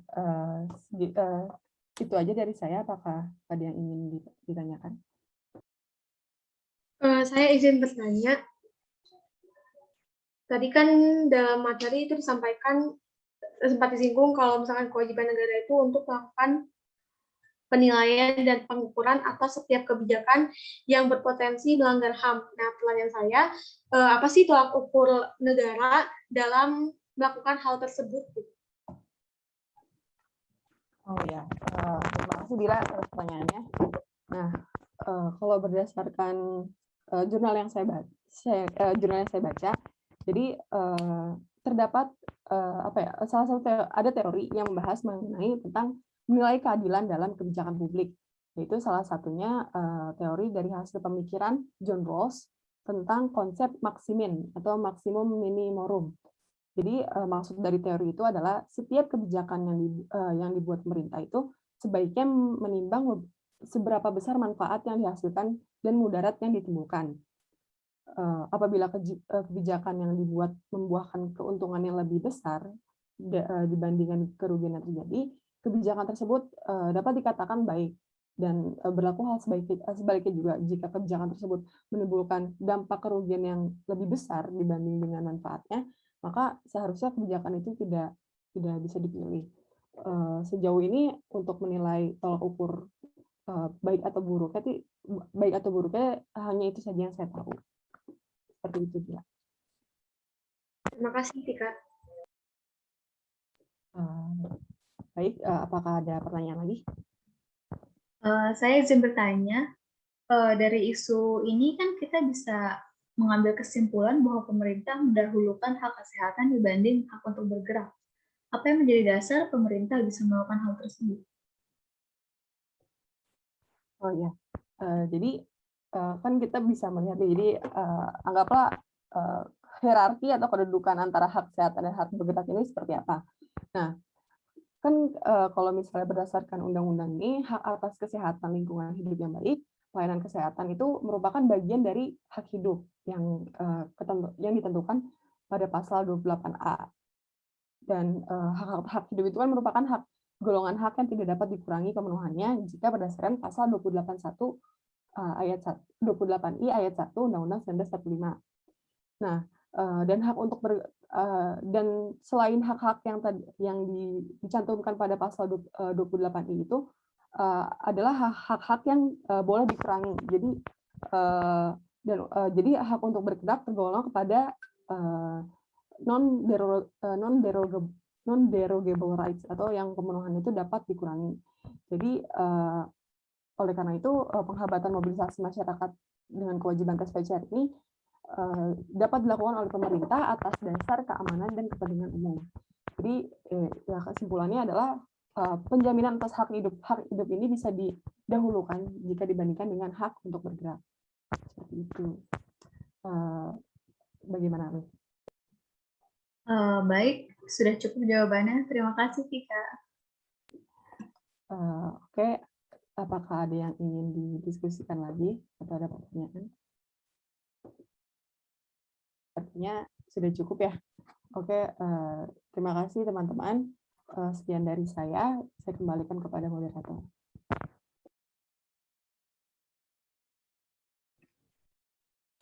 Terima kasih Tika atas paparannya. Kita beralih ke topik terakhir di diskusi kita hari ini. Silakan Tere untuk mempresentasikan.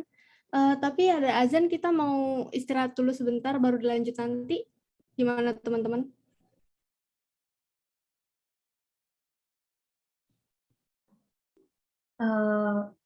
Terobos saja kali.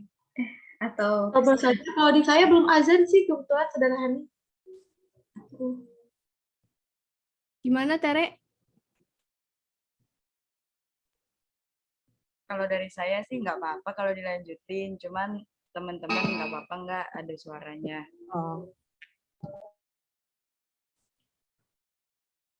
Gimana teman-teman? Suara Teresia cukup jelas. Baik, silakan Tere untuk dilanjutkan presentasinya. Baik, terima kasih atas kesempatannya.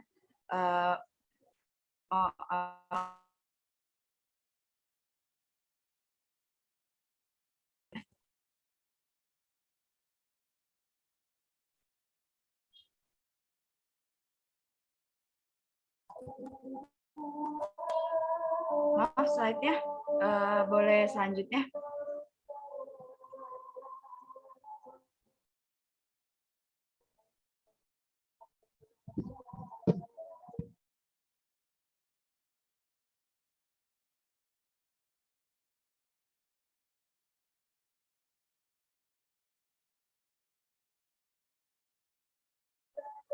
Baik, di sini saya Teresia Clairin akan mempresentasikan mengenai paper saya yang berjudul Larangan Unjuk Rasa atau Demonstrasi di tempat umum di tengah pandemi COVID-19. Berikutnya. Di sini saya akan membahas pertama unjuk rasa atau demonstrasi sebagai bagian dari HAM. Selanjutnya.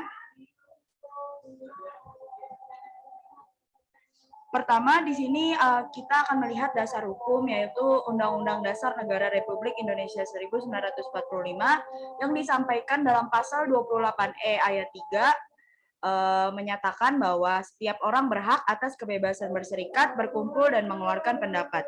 Jadi di sini dapat disimpulkan bahwa mengeluarkan pendapat merupakan salah satu hak asasi manusia yang dijamin dalam Undang-Undang Dasar Negara Republik Indonesia 1945. Kemudian selanjutnya,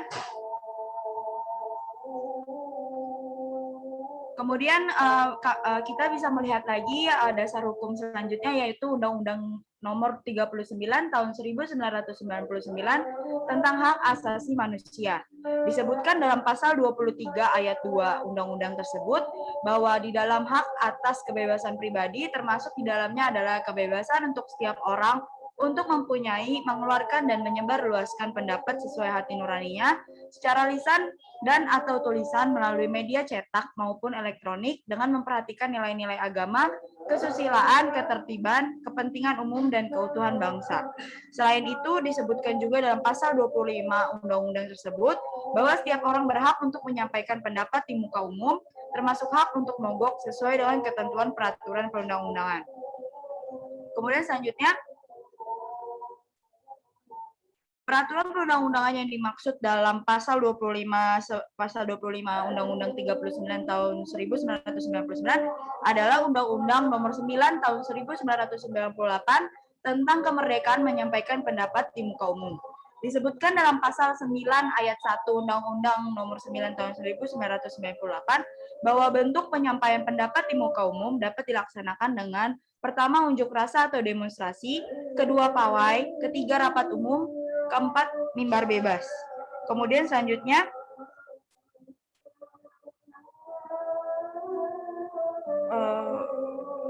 dalam Undang-Undang Nomor 9 Tahun 1998 tentang kemerdekaan menyampaikan pendapat di muka umum, dijelaskan dalam pasal 1 angka 3, yaitu dijelaskan pengertian dari unjuk rasa atau demonstrasi, yaitu kegiatan yang dilakukan oleh seseorang atau lebih untuk mengeluarkan pikiran dengan lisan, tulisan, dan sebagainya secara demonstratif di muka umum. Kemudian dijelaskan lagi di pasal 1 angka 2 bahwa di muka umum itu dimaksudkan adalah di hadapan orang banyak atau orang lain, termasuk juga di tempat yang dapat didatangi dan atau dilihat setiap orang. Sehingga dapat disimpulkan bahwa dengan adanya ketentuan hukum tersebut, unjuk rasa atau demonstrasi merupakan perwujudan dari hak atas kebebasan pribadi sebagai salah satu hak asasi manusia yang telah dijamin dan memiliki landasan hukum dalam Undang-Undang Dasar Negara Republik Indonesia tahun 1945, Undang-Undang Nomor 39 Tahun 1999 tentang Hak Asasi Manusia, dan Undang-Undang Nomor 9 Tahun 1998 tentang kemerdekaan menyampaikan pendapat di muka umum. Kemudian selanjutnya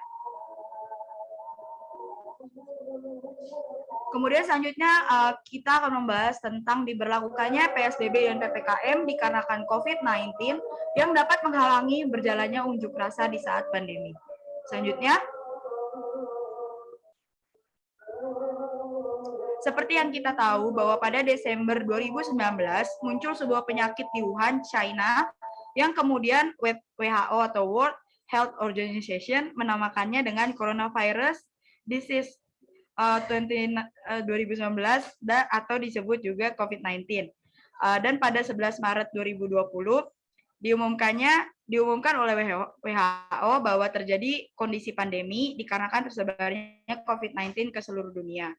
Kemudian, untuk mencegah penularan COVID-19 sehingga kasus aktif tidak bertambah, pemerintah banyak membuat kebijakan dan penetapan dalam bidang kesehatan.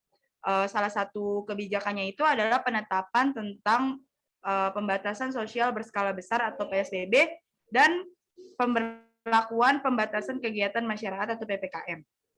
PSBB dilaksanakan di Indonesia berdasarkan ketentuan dalam Peraturan Pemerintah Republik Indonesia Nomor 21 Tahun 2020 tentang pembatasan sosial berskala besar dalam rangka percepatan penanganan Coronavirus Disease 2019 atau COVID-19.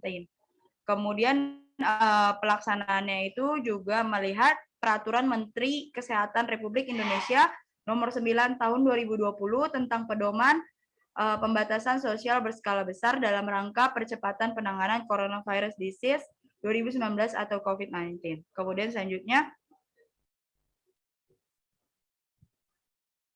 untuk pemberlakuan pembatasan kegiatan masyarakat atau PPKM dilaksanakan berdasarkan Instruksi Menteri Dalam Negeri Nomor 24 Tahun 2021 tentang pemberlakuan pembatasan kegiatan masyarakat level 4 dan level 3 Coronavirus Disease 2019 di wilayah Jawa dan Bali.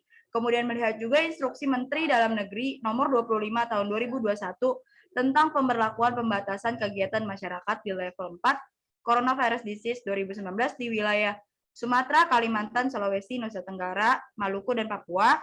Kemudian melihat juga Instruksi Menteri Dalam Negeri Nomor 26 Tahun 2021 tentang pemberlakuan pembatasan kegiatan masyarakat level 3, level 2, dan level 1, serta mengoptimalkan posko penanganan Coronavirus Disease 2019 di tingkat desa dan kelurahan untuk pengendalian penyebaran Coronavirus Disease 2019. Kemudian selanjutnya, kita akan membahas tentang pelarangan dilakukannya unjuk rasa atau demonstrasi pada saat pandemi COVID-19. Selanjutnya, dalam pasal 4 PP 21 tahun 2020 dijelaskan bahwa pembatasan sosial berskala besar atau PSBB paling sedikit itu meliputi peliburan sekolah dan tempat kerja, pembatasan kegiatan keagamaan, dan atau pembatasan kegiatan di tempat atau fasilitas umum. Unjuk rasa atau demonstrasi merupakan salah satu kegiatan mengumumkakan pendapat yang dilakukan secara berkelompok di tempat umum. Oleh karena itu, jika melihat dari ketentuan dalam pasal 4 PP 21 tahun 2020 tersebut, unjuk rasa atau demonstrasi seharusnya dibatasi pelaksanaannya. Kemudian, hal ini juga dikuatkan kembali dengan dikeluarkannya maklumat Kepala Kepolisian Negara Republik Indonesia nomor /2 Romawi 3 2020 tahun 2020 tentang kepatuhan terhadap kebijakan pemerintah dalam penanganan penyebaran virus corona. Maklumat tersebut melarang dilakukannya kegiatan sosial kemasyarakatan yang menyebabkan berkumpulnya massa dalam jumlah banyak, baik di tempat umum maupun di lingkungan sendiri, yang disebutkan bahwa salah satu dari kegiatan sosial yang dimaksud adalah unjuk rasa atau demonstrasi. Namun kemudian maklumat yang berisi tentang larangan unjuk rasa tersebut dicabut dengan dikeluarkannya surat telegram rahasia Kapolri nomor STR /364 Romawi 6 OPS /2 tanggal 25 Juni 2020 yang ditandatangani oleh Asop Kapolri Irjen Pol DRS Heri Rudolf Nahak MSI.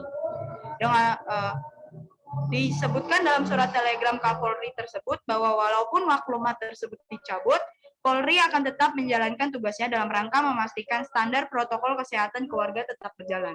Kemudian selanjutnya, kemudian pada bulan Oktober 2020, seperti yang kita ketahui, bahwa banyak disebarkan rencana untuk dilakukannya demonstrasi mengenai pembahasan rancangan undang-undang atau RUU Omnibus Law atau Cipta Kerja. Untuk mengantisipasi adanya demonstrasi dan mogok kerja mengenai hal tersebut yang rencananya dilakukan oleh para buruh pada 6-8 Oktober 2020, Kapolri Jenderal Idham Aziz mengeluarkan surat telegram rahasia atau STR Kapolri dengan nomor STR /645 Romawi 10 PAM /3.2.2020 tanggal 2 Oktober 2020 yang ditandatangani oleh Asop Irjen Imam Sugianti atas nama Kapolri Jenderal Idham Aziz.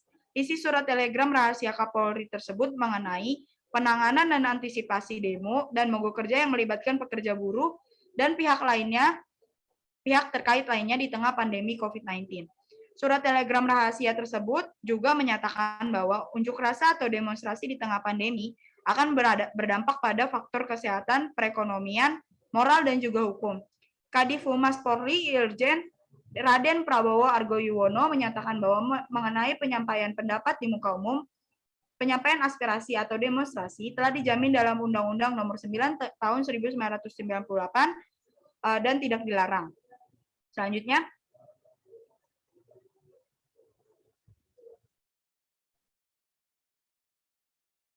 namun dikarenakan pandemi yang belum usai, maka kegiatan yang berpotensi menyebabkan keramaian massa sangatlah rawan untuk terjadi penyebaran virus COVID-19. Dikarenakan rawannya pengabaian penerapan standar protokol kesehatan. Oleh karena itu, dikatakan oleh Irjen Raden Prabowo bahwa Polri tidak akan memberikan izin untuk aksi demonstrasi atau kegiatan lainnya yang menyebabkan terjadinya kerumunan orang dengan tujuan untuk mencegah penyebaran COVID-19. Selanjutnya, namun perlu diketahui bahwa dalam pasal 10 ayat 1 Undang-Undang Nomor 9 tahun 1998, penanggung jawab atau ketua kelompok untuk demo itu tidak diperlukan adanya izin dari Polri. Hanya disebutkan dalam pasal tersebut bahwa penanggung jawab atau ketua kelompok yang ingin melakukan unjuk rasa hanya perlu memberikan pemberitahuan secara tertulis kepada Polri. Jadi dalam melakukan unjuk rasa atau demonstrasi itu tidak diperlukan adanya surat izin dari Polri, namun harus diberitahukan, harus memberikan pemberitahuan secara tertulis kepada Polri. Kemudian dijelaskan juga pada pasal 10 ayat 3 Undang-Undang Nomor 9 tahun 1998 bahwa pemberitahuan secara tertulis tersebut selambat-lambatnya 3 kali 24 jam sebelum kegiatan dimulai telah diterima oleh Polri setempat seperti yang Polri setempat. Kemudian selanjutnya, untuk larangan tersebut jika ditinjau dari hak asasi manusia, tidak ada pelanggaran hak asasi manusia jika pemerintah Indonesia mau melarang adanya unjuk rasa atau demonstrasi pada saat pandemi. Hal ini dikarenakan pemerintah memiliki wewenang untuk melakukan hal tersebut berdasarkan teori pengurangan atau derogation hak asasi manusia. Teori tersebut dapat dimaknai sebagai kewenangan dari negara atau pemerintah untuk mengurangi hak asasi manusia pada situasi di mana negara mengalami darurat yang mengancam kehidupan bangsa. Teori pengurangan hak asasi manusia tersebut disebutkan dalam pasal 4 ayat 1 Konvenan Internasional tentang Hak Sipil dan Politik atau ICCPR.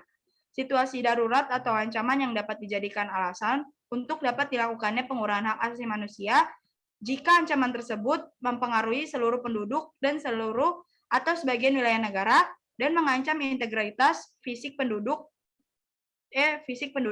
kemerdekaan politik atau keutuhan wilayah negara, atau keberadaan fungsi dasar dari lembaga yang sangat diperlukan untuk menjamin hak asasi manusia.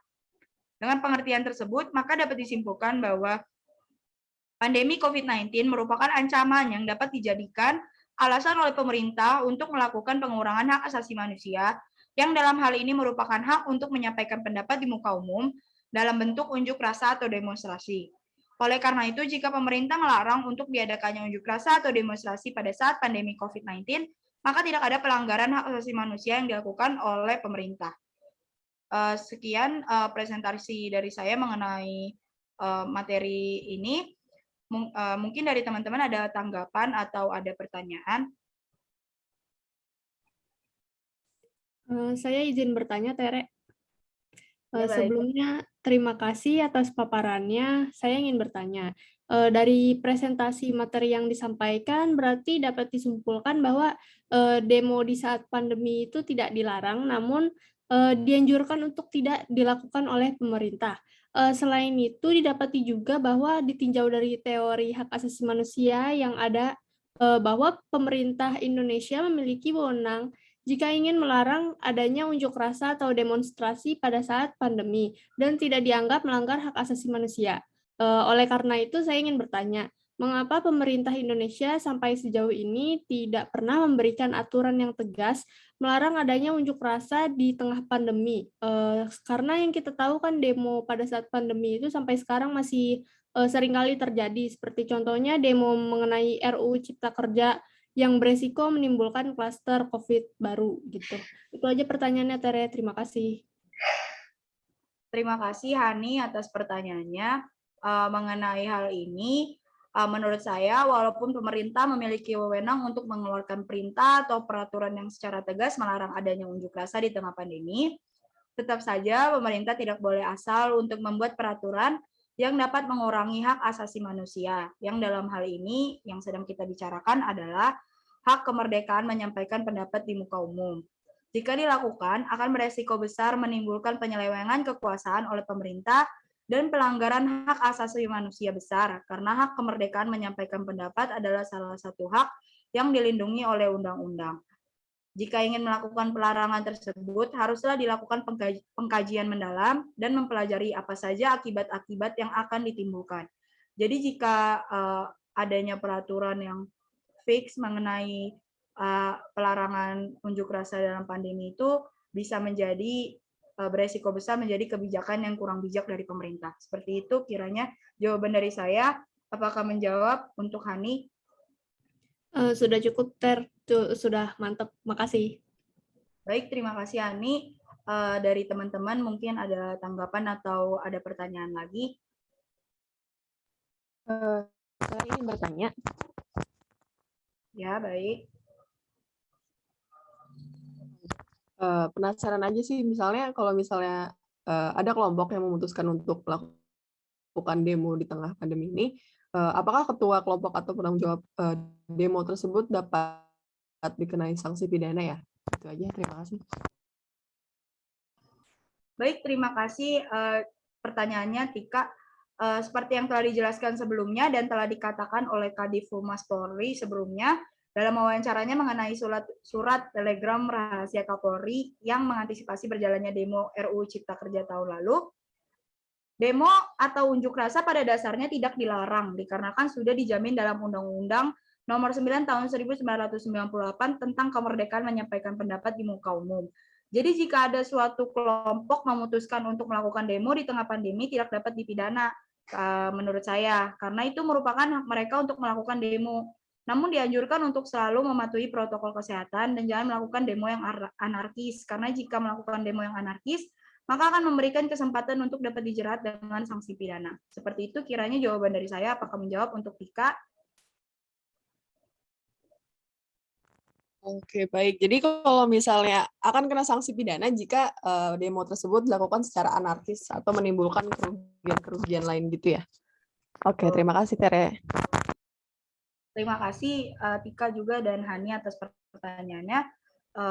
Dari teman-teman mungkin ada tanggapan atau pertanyaan lagi? Baik, kalau sudah tidak ada pertanyaan atau tanggapan lagi, mungkin akan saya kembalikan lagi ke Hani sebagai moderator. Terima kasih. Baik, topik yang sebelumnya itu adalah topik terakhir, sehingga kita sudah sampai di penghujung sesi diskusi hari ini. Topik-topik yang disampaikan semuanya sangat menarik, dan teman-teman semua juga antusias untuk mengulik topik yang dikerjakan satu sama lain. Akhir kata, terima kasih banyak sudah membuat, menyampaikan, dan mendiskusikan materi-materi tadi dengan baik. Semoga ilmu yang didapat menjadi manfaat, dan kita mendapat hasil yang diharapkan untuk tugas ini. Terima kasih banyak. Kami mohon maaf juga atas beberapa kendala-kendala yang terjadi selama diskusi. Sampai jumpa di lain kesempatan. Saya moderator hari ini akan menutup sesi diskusi kita dengan sebuah pantun. Indonesia adalah negara hukum. Wassalamualaikum.